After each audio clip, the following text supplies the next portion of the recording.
Praise the Lord. The best wishes to you and your family members in the name of God. దేవుని నామమునకు మహిమ కలుగును గాక. దేవుని నామం పేరట మీకును మీ కుటుంబ సభ్యులకును శుభాభివందనములు.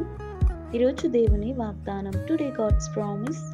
యెహోవా కన్నులు ప్రతి స్థలము మీద నుండును. సామెతలు గ్రంథం 15వ అధ్యాయం 3వ వచనం.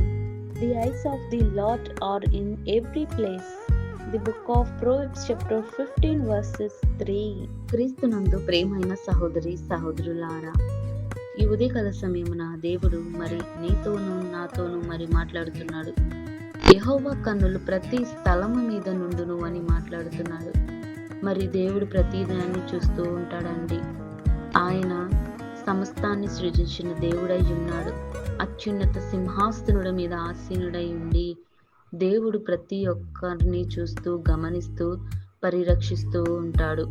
కానీ మనుషులైనటువంటి వారు దేవుడు చూడడం లేదులే, ఏమనట్లేదులే, దేవుడు లేడులే అని బుద్ధిహీనత కలిగి వారు పాపం చేస్తూ రహస్యంగా జీవిస్తూ అనేక పాపాలు చేస్తూ జీవిస్తూ ఉన్నారు. కానీ దేవుడికి లెక్కప్ప చెప్పాల్సి ఉంటుంది. దేవుడు సమస్తాన్ని చూస్తూ ఉన్నాడు. ఎందుకంటే సమస్తాన్ని లెక్క కడతాడు. రేపటి రోజున దేవుడి యందు మనం నిలబడినప్పుడు తప్పకుండా దేవుడు అడిగిన ప్రశ్నలకు మనం జవాబు చెప్పి తీరాల్సిందే. కనుక ఆలోచించుకోనండి. దేవుని ఎడల విశ్వాసం ఉంచండి. ఆయనను నమ్మండి. ఆయన యందు భయభక్తులు కలిగి జీవించండి. పాపాలు ఒప్పుకోండి అని దేవుడు తెలియజేస్తున్నాడు. ప్రతిసారి దేవుడు మనతో మాట్లాడుతున్నాడంటే మనము ఆలోచించుకోవాలి. రహస్యమందు చూచు దేవుడు కూడా వాటికి ప్రతిఫలం ఇయ్యగల దేవుడై ఉన్నాడు, సమర్థుడై ఉన్నాడు. ఆయనకు సమస్తము సాధ్యమే. కనుకను ఇకనైనను దేవుడి ఎల్ల విశ్వాసం ఉంచిన వారముగా ఆయన యందు వినయం విధేయతతో భయభక్తులు కలిగి జీవించుకొని ఉందుముగాక. ప్రార్థన. స్తోత్రము నా తండ్రి, నా ప్రియ పరలోకపు తండ్రి, నీ శ్రేష్టమైన పాదాలకు వందనాలు, స్తోత్రాలు తండ్రి.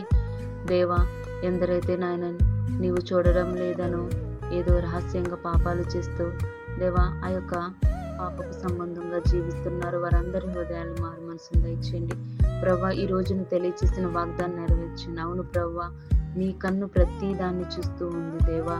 నీవు రహస్యమందు చూచుచున్న దేవుడవై ఉన్నావు దేవా. రహస్యమందు చూచుచున్న వారికి లేదా ప్రార్థించుచున్న వారికి నీవు ప్రతిఫలం ఇచ్చే దేవుడవై ఉన్నావు తండ్రి. నీకు సమస్తము సాధ్యమే కదా ప్రభు. సహాయం దయచేయండి. ప్రతి ఒక్కరు మారు మనసును దయచేయండి దేవా. దయచేసి క్షమించండి. నీ జాలి దయ చూపించు ప్రభు. ఇంకా ఎవరైతే మారకుండా బుద్ధిహీనుల వల్ల జీవిస్తున్న ప్రతి ఒక్క మనిషిని మార్చమని నీవు చూస్తున్నావు, వింటున్నావు అనే ఆ యొక్క భయమును వారిలో కలిగించండి. ఆ యొక్క భక్తి జీవితాన్ని ప్రతి ఒక్కరి జీవితాల్లోనూ నడిపించమని యేసయ్య నామమున నడుచున్నాను తండ్రి. ఆమేన్.